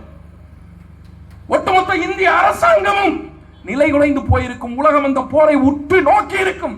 தெலுங்கர்கள் அதை செய்திருப்பார்கள், மலையாளிகள் அதை செய்திருப்பார்கள். ஏன்? அவர்களிடத்திலே இன உணர்வு மேலோங்கி இருக்கிறது. அவர்கள் இனத்தவனை அவர்களை ஆள்கலாம். தமிழர்களை ஆண்டாண்டு காலமாக வஞ்சிக்கிற இந்த அயோக்கியத்தனமான திராவிட சித்தாந்தத்தை இனியும் ஏற்க முடியாது, ஏற்பதற்கு இல்லை. ஒரு மாநில அரசினுடைய உரிமைகளை பிடுங்குகிற தமிழர்களை இந்திய தேசிய பெரும்பான்மைவாதத்தினுடைய கைக்கூலிகளாக மாற்றுகிற இந்திய தேசிய பெரும்பான்மைவாதம் இந்திய தேசிய கட்சிகள் மீது எங்களுக்கு உடன்பாடு இல்லை, நம்பிக்கைகள் இல்லை. ஆக நாமே மாற்றாக ஒரு கட்சியை கட்டி தேர்தல் களத்தில் நிற்கிறோம். கட்சி கட்டிய நாளில் இருந்து இன்று வரை மக்களுக்கு போராட கிடைத்த எந்த ஒரு வாய்ப்பையும் வீணாக்காது 16 ஆண்டு காலமாக தொடர்ச்சியாக களத்திலே நின்று மக்களுக்கு கொடுத்த வாக்குறுதியில் இருந்து ஒரு சொல் கூட தவறாது இன்று வரை உள்ள உறுதியோடு, நேர்மையோடு, கொள்கை தெளிவோடு பயணிக்கிற கூட்டம் தான் நாம் தமிழர் கட்சி. அனுப்பிற்குரியவர்களே, ஒரு நிழல் அரசாங்கமாக, ஒரு ஷேடோ கவர்மெண்டாக இந்த நிலத்திற்குள்ளாக ஒரு சமூகத்தை எப்படி வழிநடத்த வேண்டுமோ அத்தனை நிலைகளிலும் கூறுகளிலும் நாம் தமிழர் கட்சி வேலை பார்க்கிறது. எங்களுடைய குருதி கொடை பாசறை லட்சக்கணக்கான யூனிட்டுகள் ரத்தத்தை உயிர்நேயம் என்கிற அடிப்படையிலே மக்களுக்கு வழங்கி இருக்கிறது. லட்சக்கணக்கான யூனிட்ஸ் தமிழ்நாடு அரசாங்கம் பாராட்டி இருக்கிறது. எந்த ஒரு அரசியல் கட்சியும் இதை செய்ததில்லை இந்த நூற்றாண்டிலே. எங்களுடைய ஊழல் கையூட்டு லஞ்ச ஒழிப்பு பாசறை ஏழை எளிய மக்கள் லஞ்சமாக அரசு அதிகாரிகளுக்கு கொடுத்த லட்சக்கணக்கான பணத்தை மீட்டு அவர்களிடத்திலே திருப்பி கொடுத்திருக்கிறது. எந்த அரசியல் கட்சியும் இதை செய்ததில்லை. சுற்றுச்சூழல் பாசறையினுடைய பொறுப்பாளராக இருக்கிறாரே எங்களுடைய சீல். மதிப்பிற்குரியவர்களே, சுற்றுச்சூழல் அரசியலை மேலை நாடுகளில் மட்டுமே பேசப்படுகிற இந்த கிரீன் பாலிடிக்ஸை தமிழக அரசியல் அரங்குக்குள்ளாக மிக காத்திரமாக முதலாக இழுத்து வந்தது நாம் தமிழர் கட்சி தான்.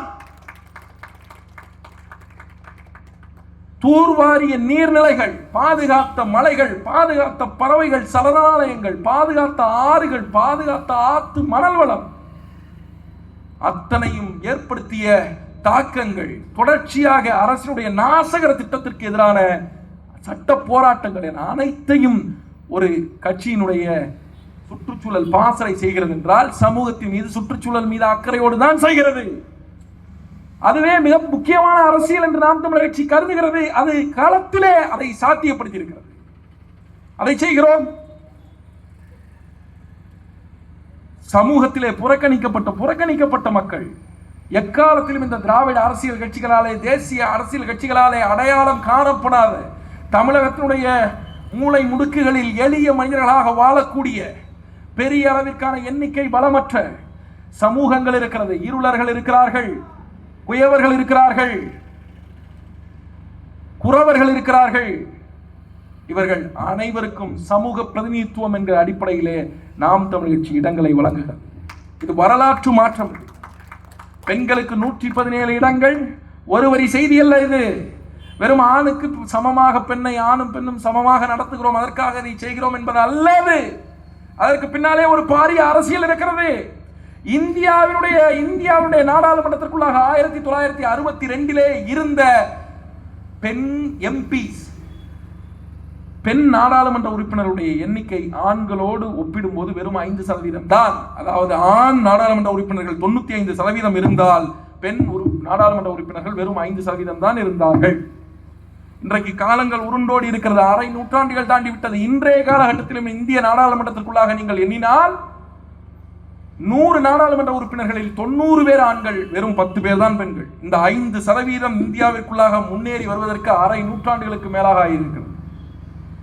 இதனாலே ஏற்படக்கூடிய விளைவுகள் என்ன? இதனாலே ஏற்படக்கூடிய சிக்கல் என்ன? பெண்களுக்கான அரசியலை யார் பேசுவது? நிலத்திற்குள்ளாக யார் பேசுவது? ஏன் பெண்கள் எப்பொழுதும் அரசியலில் இருந்து ஒதுக்கி வைக்கப்படுகிறார்கள்? உனக்கு பேச தெரியுமா? தெரியாது. ஒரு ஆணாலே தீர்க்கமாக பெண்ணினுடைய அரசியலை பேச முடியுமா? முடியாது. இந்திய நாடாளுமன்றத்திற்குள்ளாக இந்த செய்தியை கேட்டு உலகமே சிரித்தது. காரி துப்பும் உலகமே. மாதம் மாதம் பெண்கள் பயன்படுத்துகிற சானிட்டரி நாப்கின் இருக்கிறதுல்ல, அதை அழகு சாதன பொருட்கள் பட்டியலில் சேர்த்து இந்தியாவுடைய ஒன்றிய அரசாங்கம் 12% GST டாக்ஸ் போட்டுச்சு. அதே சமயம் பெண்கள் வைக்கிற குங்கும பொட்டை அத்தியாவசிய பொருட்கள் பட்டியலில் சேர்த்து டாக்ஸ் ஃப்ரீ பண்ணுச்சு. இது இந்திய அரசாங்கம் செஞ்சது. உலகமே காரி துப்புச்சு. இப்படி ஒரு எண்ணம் எந்த அளவுக்கு அலட்சியமாக நினைத்திருப்பார்கள் என்றால், அவர்களுடைய தேவைகளை, அரசியலை எந்த அளவிற்கு இந்த இந்திய ஆண் வர்க்கத்தினுடைய பெரும்பான்மைவாத உளவியல் கவனித்திருக்கும் என்றால் இவ்வளவு அலட்சியமாக ஒரு விடயத்தை அணுக முடியும். அதே 200 நாடாளுமன்றத்திற்குள்ளாக பெண்களும் ஏறி அமர்ந்திருந்தார்கள் என்றால், தங்களுக்கான அரசியலை பேசியிருப்பார்கள் என்றால், இந்த முடிவை எடுக்கக்கூடிய திராணி அரசாங்கத்துக்கு வந்திருக்குமா? அப்ப என்ன? இதெல்லாம் கடமை என்று நினைத்து, பெருமைக்காக அல்ல, கடமை என்று நினைத்து செய்கிறோம். இன்னும் எண்ணற்ற விடயங்கள் இருக்கிறது. தொடர்ச்சியாக களத்திலே நின்று கொண்டே இருக்கிறோம், போராடுகிறோம். திமுகவை எதிர்க்கிறோம், அதிமுகவை எதிர்க்கிறோம், அவருடைய சட்ட திட்டங்களை எதிர்க்கிறோம், நாசகர திட்டங்களை எதிர்க்கிறோம். எவ்வித பிரதிபலனும் மற்றும் 15 ஆண்டுகளுக்கு மேலாக களத்திலே நிற்கிறோம். எப்போதெல்லாம் இந்த மக்களோடு போராடுவதற்கு நிற்பதற்கு வாய்ப்புகள் கிடைக்கிறதோ, ஈராக்கினுடைய சிற்பி சலாம் ஹுசேன் சொன்னது போல, நான் மிகப்பெரிய கனவுகளை சுமந்து கொண்டு இந்த தேசத்தின் வீதிகளில் திரிபவன், என்னால் அதை நிறைவேற்றுவதற்கு கிடைக்கக்கூடிய எந்த ஒரு வாய்ப்பையும் வீணடிக்க முடியாது. அப்படி நான் வீணடித்தால் வரலாறும் காலமும் என்னை புறக்கணித்து விடும், வீணடித்து விடும் என்று சொல்கிறார். எந்த ஒரு வாய்ப்பையும் புறக்கணிக்காது இந்த களத்திலே மக்களுக்காக நின்றிருக்கிறோம். லட்சியங்கள் இல்லாத வாழ்க்கை ஒரு உன்னத லட்சியத்திற்காக வாழப்படாத வாழ்க்கை அல்ல என்கிறான் மாஜினி. இன விடுதலை என்கிற உன்னதமான லட்சியத்திற்காக இந்த பிள்ளைகள் களத்திலே நிற்கும். நீங்கள் அரசியலை கவனிக்க வேண்டும். தேர்தல் நேரம் நெருங்கிவிட்டது. கூட்டணிக்காக அடித்துக் கொள்கிறார்கள். காங்கிரஸ் கட்சியும் திமுக கட்சியுடைய கூட்டணி இப்போதுதான் முடிவாக இருக்கிறது. கடைசியாக அதிமுகவுடைய கூட்டணியை நீங்கள் பாருங்கள். அந்த கூட்டணியிலே டிடிவி தினகரன் ஒருவர் இருக்கிறார். அதிமுகவிடமிருந்து முரண்பட்டு டிடிவி எடப்பாடியிடமிருந்து முரண்பட்டு வெளியிலே சென்று விட்டார். மீண்டும் எடப்பாடியோடு சேர்வீர்களா, அதிமுகவோடு சேர்வீர்களா என்று கேட்கிற போது நான் தூக்கு மாட்டிக் கொள்வேன் என்று சொன்னார் டிடிவி. இன்று மறுபடியும் சேர்ந்திருக்கிறார். தூக்கு கயிறு கிடைக்கல போல. சிந்திச்சு பாருங்க. ஆனானப்பட்ட, அதாவது இந்த நாட்டில் குருட்டு பூனைக்கு கொழுக்கட்டை கிடைச்சதுன்னு சொல்லுவாங்க. குருட்டு பூனைக்கெல்லாம் கொழுக்கட்டை கிடைச்சதுன்னா குருட்டு பூனையே அதை நம்பாது. அந்த மாதிரி இந்த நாட்டுக்குள்ள 3 முறை முதலமைச்சர் யாரு? ஓ பன்னீர்செல்வம். அம்மையார் ஜெயலலிதா அவர்கள் அதிமுகவில் இருக்கிற காலத்தில் ஓ பன்னீர்செல்வம் நான் மட்டும் இந்த கட்சியில் அடுத்த முதலமைச்சர் ஆயிடுவானா அப்படின்னு யோசிச்சிருந்தா 105 டிகிரியில் ஜோரம் அடிச்சிருக்கோம். அவருக்கு யோசிக்க கூட முடியாது. ஆனால் அப்படிப்பட்டவர் இந்த நாட்டிற்குள்ளாக 3 முறை முதலமைச்சராக இருந்து விட்டார். 3 முறை முதலமைச்சராக இருந்தவர் கட்சியில் இருந்து வெளியேறினார், வெளியேற்றப்பட்டார். தர்ம யுத்தம் தொடங்குகிறேன் என்று சொன்னார். என்ன கர்ம யுத்தம்னு தெரியல. அது நீண்ட நெடு நாட்களாக ஆதரவாளர்களை கூட்டி வைத்து ஏதோ ஆலோசித்துக் கொண்டே இருந்தார்.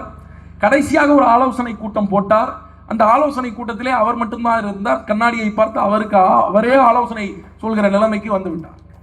இனி வேற வழி இல்லை, வாய்ப்பில்லை என்று சொல்லி காலம் முழுக்க யாரை எதிர்த்தோமோ அவர்களிடமே போய் சரணாகதி அடைந்து திமுகவிலே சரணாகதி அடைந்து விட்டார். எதற்காக அவர் திமுகவில் சேர்ந்தார் என்ற செய்தி யாருக்குமே தெரியாது. நீ முதலமைச்சராக இருந்தால் முதலமைச்சரை தாண்டி ஒரு பொறுப்பை திமுகவிலே உனக்கு கொடுத்து விட போகிறார்கள் என்று சொல்லித்தான் நீங்கள் திமுகவிற்கு போனீர்களா?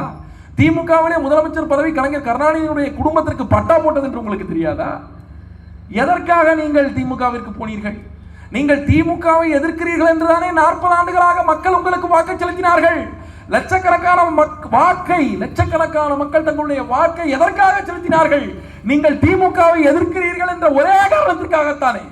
அப்ப இத்தனை ஆண்டு காலமும் மக்கள் உங்கள் மீது வைத்த நம்பிக்கையை, அதற்காக போட்ட வாக்கை, அவர்கள் உங்கள் மீது வைத்திருந்த எதிர்பார்ப்பை எல்லாவற்றையும் சுக்குநூறாக கசக்கி உடைத்துவிட்டு இத்தனை ஆண்டு காலமும் அவர்கள் போட்ட வாக்குக்கு எந்த விதத்திலும் நியாயம் செய்யாது, சம்பந்தமே இல்லாமல் சொந்த லாபத்திற்காக திமுகவிலே போய் சரணடைந்து விட்டார்.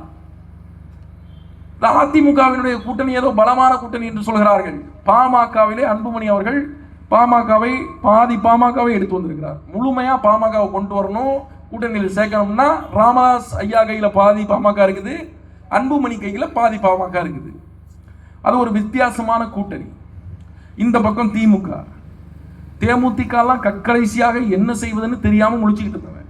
இவன் எல்லாருக்கும் இந்த தேர்தலில் ஒரு அற்புதமான வாய்ப்பு என்னன்னா, தாவேகாங்கிற ஒரு கட்சி, அவன் கட்சி ஆரம்பிச்சதுல இருந்து மாநாட்டை கூட்டி ஏதோ பெரிய அரசியல் புரட்சி செய்வது போல எல்லார்ட்டையும் அறிவிக்கிறாராம், எங்க கூட வந்தீங்கன்னா ஆட்சியில பங்கு, அதிகாரத்துல பங்குன்னு. ஏதோ ஆடி ஆஃபர் போல. ஏசி குழு ஏசி எல்லாம் ஆடியில வந்து ஃப்ரீயா கொடுப்பாங்கல்ல, விலை கம்மியா. அந்த மாதிரி எங்க கூட வந்தீங்கன்னா ஆட்சியில் அதிகாரம்னு கடையை விரிச்சாங்க. கடைசி வரைக்கும் ஒரு வய சீண்டலை. விடுதலை சிறுத்தைகளுக்கு வலையை விரித்தார்கள், அவர் ஆரம்பத்திலே சுதாரித்துக் கொண்டார். விடுதலை சிறுத்தைக்கு விரித்த வலையில காங்கிரஸ் மாட்டிக்கிட்டான். கடைசி வரைக்கும் இழுத்துக்கிட்டு இருந்துச்சு. கடைசியில காங்கிரஸும் காலேஜ் போயிட்டான், உங்களோட சேர முடியாது அப்படின்னு. திமுகவோட கூட்டணியில் இருந்தது காங்கிரஸ், தாவேகாவோட கூட்டணி பேச்சுவார்த்தை நடத்துறாங்க அப்படின்னு சொல்லி செய்தி தொடர்ச்சியா பத்திரிகைகள்ல வந்துகிட்டே இருக்குது. கடைசியில டிடிவி முதற்கொண்டு விஜய் கிட்ட போயிடுவாரு, ஓபிஎஸ் முதற்கொண்டு விஜய் கிட்ட போயிடுவாரு, அவர் விஜய் கிட்ட, அன்புமணி விஜய் கிட்ட போயிடுவாரு, தினகரன் விஜய் கிட்ட போயிடுவாரு. இப்படிலாம் நீங்க சொன்னதுக்கான அடிப்படை காரணம் என்னன்னா, இவன் எவனும் விஜய் கிட்ட போறதுக்கு இல்ல, மாறானா விஜய் கிட்ட போயிடுவேன்னு சொல்லி திமுக கிட்ட சீட்டு அதிகப்படுத்துறதுக்காக. இங்க பாருங்க, 25 சீட்டு கொடுக்கறதா இருந்துச்சு திமுக. காங்கிரஸ் இங்க பாரு, நான் ஒரு ஆள் இருக்கிறான், நான் அவரோட நகர்றேன்னு சொன்ன பிறகு 3 சீட்டை அதிகப்படுத்தி 28 சீட்டை வாங்கி முடிச்சுட்டாங்க. ஆக எல்லாருக்கும் தாவேகா இதுக்கு தான் பயன்படுத்திருக்கு. ஒரு சின்ன பிள்ளை மாதிரி வந்த கட்சியை ஏமாத்தி திருவிழாவில் முட்டாய் வாங்கி தரேன்னு சொல்லி ஏமாத்துறது போல, சீட்டு உங்களோட சேர்ந்து வர்றோம் அப்படின்னு சொல்லி ஏமாத்தி முடிச்சு விட்டாங்க அந்த கட்சி. அது ஒரு அரசியல் கட்சியே அல்ல மதிப்பிற்குரியவர்களே, அது ஒரு அரசியல் கட்சியே அல்ல. அன்னைக்கு பார்க்குறேன், சென்னையில் ஒரு மேடையில் அரிசி மூட்டையை அடக்கி வச்சிருக்காங்க வரிசையா. அரிசி மூட்டை இந்த பக்கத்து அண்டா குண்டா எல்லாம். நான் ஏதோ வியாபாரம் தொடங்கிட்டாங்களோன்னு நினைச்சேன். ஒரு பெரியவர், காது கேட்காதவருக்கு, அவர் கூட்டம் தொடங்குறதுக்கு முன்னாடி அரிசியெல்லாம் அடுக்கவும் ஏதோ அரிசி வியாபாரம் பண்ண போறாங்கன்னு நினைச்சு அவர் வந்துட்டாரு. வந்து தம்பி மூட்டை என்ன விலைன்னு, அவருக்கு காது வேற சரியா கேட்காது, விற்கிறதுக்கு இல்லை கொடுக்கறதுக்குன்றாப்ல. இவரு மேல இருந்த ஒரு பொறுப்பாளர், தாவேகா பொறுப்பாளர், அவர் கர்நாடக பண்ணியா அப்படின்னு இருக்காரு. ஒன்னு யோ போயா, தயவு செஞ்சு அடிச்சிட போறேன் அப்படின்னு இவர் சொல்லியிருக்காரு. அவர் 1000 ரூபாயா அப்படின்னு இருக்காரு. காது கேட்கல, ஓட்ட பேச சொல்ல, அது யாருன்னு விஜய் போட்டோவை காட்டி கேட்டிருக்காரு. அவருக்கு தெரியாதுல்ல, வயசானவர்ல, அவர் தான் தலைவர். ஓ கடை ஓனர், அவரை வர சொல்ல, அவர் தான் அவரை பேசிக்கிறேன். அரிசி மூட்டை கொடுக்கறது, அண்டா குண்டா கொடுக்கறது, காய்கறி வாங்கி வச்சிருக்காங்க பின்னாடி, எதுக்கு வச்சிருக்காங்கன்னு தெரியல. இது ஒரு அரசியல் கட்சின்னு. ஐயோ, இவங்க ஒவ்வொரு கூட்டம் போடும் போதும், இந்த தஞ்சாவூர்ல எல்லாம் நேற்று நீங்க பார்க்கணும், எவ்வளவு மோசம் தெரியுமா, எவ்வளவு மோசம் தெரியுமா. ஓடியாடுறாங்க, கீழே விழுவதும் தெரில, எந்திரிக்கிறதும் தெரில, மிதிச்சு போட்டு உடியாது சேட்டைகள் செய்து ஒரு பையன் வந்திருக்கான் சாலையில அடிபட்டு போய் மண்டை உடைஞ்சி ரொம்ப ஆபத்தான நிலையில தஞ்சாவூர் ஹாஸ்பிட்டல்ல இருக்கான், பிரைவேட் ஹாஸ்பிட்டல்ல இருக்கான். ஒரு வார்த்தை வந்து பார்க்கல, ஒரு வார்த்தை கேட்கல, வந்து நேர்ல பார்க்கல, கட்சி பொறுப்பாளர் எவனும் கண்டுக்கல. தன் மகனை கிட்டத்தட்ட இழந்து விடுவோமோ என்கிற பயத்திலே அந்த தந்தை, அந்த தகப்பன் அவர் பேட்டி கொடுக்கிறார். ஒரு மனுஷபுத்திரனோட ஒரு கவிதை ஒன்று இருக்கு. அழுகை வராமல் இல்லை, ஆனால் ஒரு வைராக்கியம் உங்கள் முன்னால் அழக்கூடாது என்று சொல்லின்னு ஒரு கவிதை இருக்கு. அவர் முகத்தை நீங்க பாத்தீங்கன்னா உலகத்துல அத்தனை வேதனையும் அந்த முகத்துல அப்பி இருக்கு. உலகத்தின் அத்தனை வழிகளும் அந்த முகத்தில் இருக்கு. இவன் ஏன் இப்படி போனா, ஏன் இப்படி நடந்துக்கிட்டான், எத்தனை தடவை சொல்லியிருப்போம். காசு 2 லட்சம் ரூபாய் செலவாகுது, கட்சியிலேருந்து வந்து பார்த்தாங்களா, அவங்க எப்படி வந்து பார்ப்பாங்க? 41 பேர் செத்து போனதுக்கே அவங்க கண்டுக்கல, என் பிள்ளைய பார்க்கறதுக்கு எப்படி வருவாங்கன்னு கேட்கிறாரு. அவர் கேட்கறதுல என்ன தப்பு? ஏதாவது சமூக பொறுப்புணர்வு இருக்கா அவங்களுக்கு? எந்த அரசியல் தெளிவும் இல்லாது, எந்த அரசியல் தெளிவும் கிடையாது. தொடர்ச்சியாக இதே வேலையை இவர்கள் பார்த்து கொண்டிருப்பார்கள் என்றால் ஒரு சமூகத்திற்குள்ளாக, ஒரு நாட்டுக்குள்ளாக நீங்க கவனிச்சு பாருங்க. நான் தமிழர் கட்சியில் இருக்கிறேன் அப்படிங்கிறதுக்காக நான் தாவேகாவை எதிர்க்கல. நான் ஒரு அரசியல்வாதியாகவே தாவேகாவை எதிர்க்கிறேன். நான் ஒரு பொது மனிதனாகவே தாவேகாவை எதிர்க்கிறேன். ஏன் எதிர்க்க வேண்டும்? ஏனென்றால் மதிப்பிற்குரியவர்களே, இந்த தமிழ்நாடு இருக்கிறதே, நீங்களும் நானும் சேர்ந்து வாழக்கூடிய இந்த தமிழ்நாடு பல தலைவர்களுடைய உழைப்பாலே, பல போராட்டங்களுடைய விளைவாலே இன்று நாம் இருக்கக்கூடிய இந்த நிலைமையை எட்டியிருக்கிறது. 1008 கருத்து வேறுபாடுகள், 1008 முரண்பாடுகள் இருந்தாலும் 30-40 ஆண்டுகளுக்கு மேலாக அறிஞர் அண்ணாதுரை உழைத்து உருவாக்கியது தமிழ்நாடு. அவருடைய உழைப்பிற்கு தமிழ்நாட்டிலே பங்குண்டு. ஐயா கலைஞர் கருணாநிதி அவர்கள் உழைத்து உருவாக்கியது தமிழ்நாடு. 1008 விமர்சனங்கள் உண்டு, அந்த தத்துவத்தில் போராமை உண்டு, திட்டங்களில் தோல்வி உண்டு. நாங்கள் அவர்களை வெறுக்கிறோம், அகற்ற நினைக்கிறோம், அது எல்லாம் வேறு. ஆனால் அவர்களும் உழைத்து உருவாக்கியது தான் தமிழ்நாடு. எம்ஜிஆர் உழைத்து உருவாக்கியது, ஜெயலலிதா உழைத்து உருவாக்கியது. பல மக்கள் தங்களுடைய உயிர்களை ஈகம் செய்து தங்களுக்கான இட ஒதுக்கீட்டை பெறுவதற்கு காரணமாக இருந்த பெருமகன் ஐயா ராமதாஸ் அவர்கள் உழைத்த உழைப்பு, விளிம்பிலே இருந்து எழுந்து வந்த அந்த மக்களை அதிகாரத்தை நோக்கி இழுத்து போனாரே அண்ணன் திருமாவளவன் அவர்கள் உழைத்த உழைப்பு, இது எல்லா உழைப்பும் சேர்ந்ததுதான் தமிழ்நாடு. 15 ஆண்டு காலத்திற்கு மேலாக தொடர்ச்சியாக களத்திலே நிற்கக்கூடிய சீமான் தம்பிகளுடைய உழைப்பு, இது எல்லாமும் சேர்ந்ததுதான் தமிழ்நாடு. தமிழ்நாட்டை வழிநடத்துவதற்கு ஒரு உழைப்பு, அரசியல் உழைப்பு தேவைப்படுகிறது. அந்த அரசியல் உழைப்பு எவனிடத்தில் இருக்கிறதோ, எவன் மக்களுக்காக அனுதினமும் உழைப்பதற்கு தயாராக இருக்கிறானோ, எவன் உழைத்தானோ அவன் அரசியலுக்கு வருவதும் 8 கோடி மக்கள் பெரும் கனவுகளோடு கிடந்திருக்கிற இந்த தமிழ்நாடு என்கிற மகாபெரிய ஆன்மாவை கட்டி இழுத்து போவதற்கான ஒரு தலைவன் என்பவன் உழைப்போடு இருக்கணும்.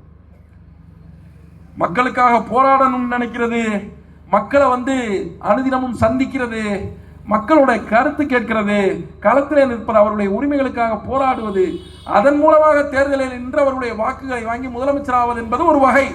அதாவது மக்களுக்காக போராடி தேர்தலில் நின்று முதலமைச்சராவது ஒரு வகை. நான் முதலமைச்சர் ஆக வேண்டும் என்பதற்காகவே கட்சி தொடங்குவது ஒரு வகை. விஜய் 2வது வகை, உழைப்பை தவிர்த்தவர்கள்.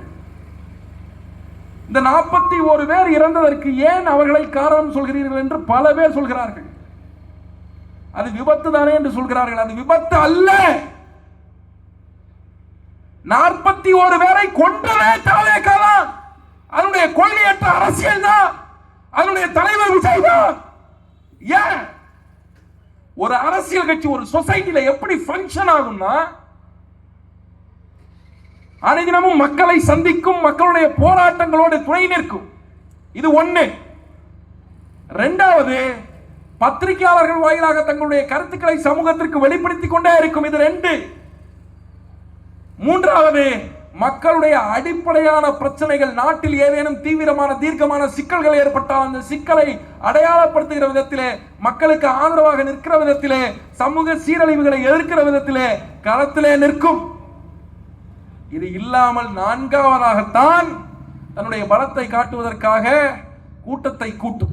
ஆனால் விஜய் கிட்ட என்ன பெரிய பிரச்சனைனா, அரசியல் முகமாக நிலைகளாக இருக்கிற இந்த 3 முதல் காரியங்கள் இருக்குல்ல, பத்திரிகையாளர் சந்திக்கிறது, மக்களுக்காக நிற்கிறது, மக்களோட நிற்கிறது, சமூகத்தின் முக்கியமான பிரச்சனைகள்ல நிற்கிறது, இது எதையுமே அவர் செய்ய மாட்டார். இதுதான் உண்மையான அரசியல். இந்த அரசியலுக்குள்ளாக எந்த வேலையுமே தாவேகாவோ விஜயோ பார்க்காது. தமிழ்நாட்டுக்குள்ள தாவேகா நின்று போராடிய மிக முக்கியமான பிரச்சனைகளை சொல்லுங்க பாப்போம். எவ்வளவு நேரம், எவ்வளவு நாட்கள் போராடி இருக்கிறார். 41 பேர் செத்து விழுந்த போது ஓடி போய் பனையூரிலே உட்கார்ந்து. ஏன் அவன் செத்து விழுந்தான்? உனக்கு இருக்கிற ஒரே அரசியல் வாய்ப்பு பத்திரிகையாளர் சந்திக்கிறதோ மக்களுக்காக நிற்கிறதோ அல்ல, கூட்டம் கூட்டுறது. கூட்டம் கூட்டுறது மட்டும்தான். கூட்டம் கூட்டுவதன் மூலமாக மட்டுமே தன்னை ஒரு பலமான அரசியல் தலைவராக காட்டிக்கிற வாய்ப்பு தான் விஜய்க்கு. அப்ப முடிஞ்ச அளவுக்கு கூட்டணும் கூட்டணும் கூட்டம் கூட்டிக்கிட்டே இருக்கணும்.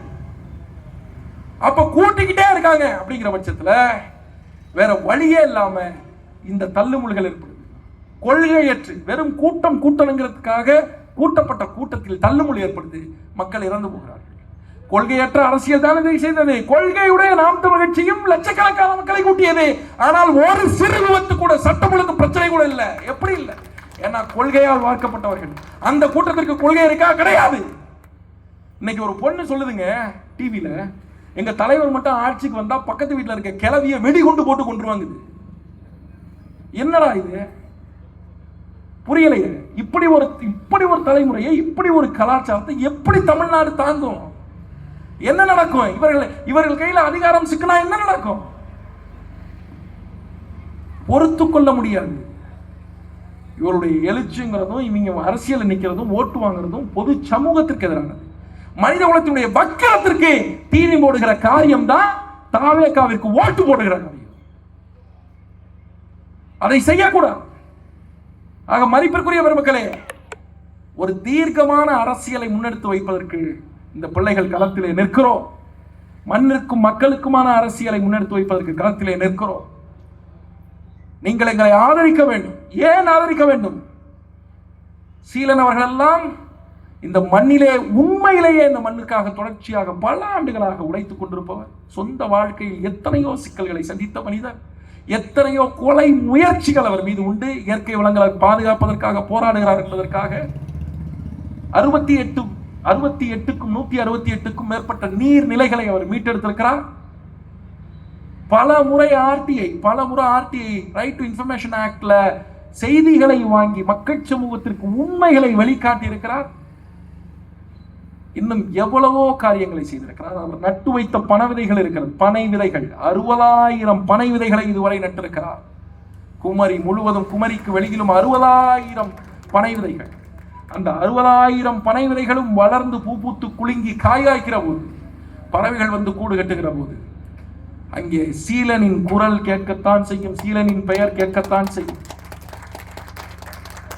ஒரு இயற்கை ஆர்வலர், அதை தாண்டி மக்களை நேசிக்கக்கூடிய ஒரு மனிதர், சமரசமற்ற போராளி, எந்த தருணத்திலும் வாழ்வின் எந்த சூழலிலும் மண்ணுக்கும் மக்களுக்கும் உண்மையாக நிற்கக்கூடிய இந்த பத்மநாபபுரம் சட்டமன்ற தொகுதியினுடைய வெற்றி வேட்பாளராக போட்டியிடுகிற என்னுடைய நேசத்துக்குரிய சகோதரன் சீலன் அவர்களுக்கு இந்த பகுதியில் இருக்கக்கூடிய மக்கள் தங்களுடைய வாக்குகளை செலுத்தி அவரை வெற்றி பெற வைக்க வேண்டுமாய் இந்த பிள்ளைகள் உங்களை கேட்டுக்கொள்கிறோம். மதிப்பிற்குரியவர்களை, நம்பிக்கையோடு இருங்கள். நாளையின் மீது நம்பிக்கையோடு இருங்கள். கனவுகளை வளர்த்துக் கொள்ளுங்கள். அந்த கனவுகளை நிறைவேற்றுவதற்கு ஒவ்வொரு நிமிடமும் துடித்திருங்கள். உறுதியாக நாம் வெல்லுவோம். உறுதியாக இந்த பிள்ளைகள் வெல்லுவோம்.